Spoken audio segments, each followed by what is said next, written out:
Предлогот да се откажат од покривање на предизборното рекламирање со пари од државниот буџет тешко поминува кај најголемите партии.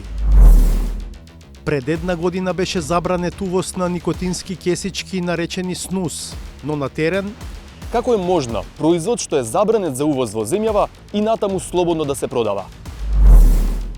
кој е виновен што сообраќајниот неред во Тетово продолжува и со градоначалникот Билелка Сами. Nga pushteti qendror apo nga sektori për punë të brendshme, domethënë nuk e shohin interesin shoqëror dhe të qytetarëve. Prvo да кажам дека тоа не се толерира, туку се санкционира. Единствената намена за која може да се користи земјата, откако од неа е исцрпен јагленот за рек Битола, е истата – за производство на електрична енергија, смета Ана Чоловик-Лешовска. Разликата е што сега на местото на рудникот би се поставиле фотонапонски централи. Ja osobno sam poznat po tome da sam i kritičan prema Europskoj uniji gdje kaže ne možete 20 godina i više pričati o perspektivi, a onda se uvijek nađe neki razlog zašto nešto ne ide.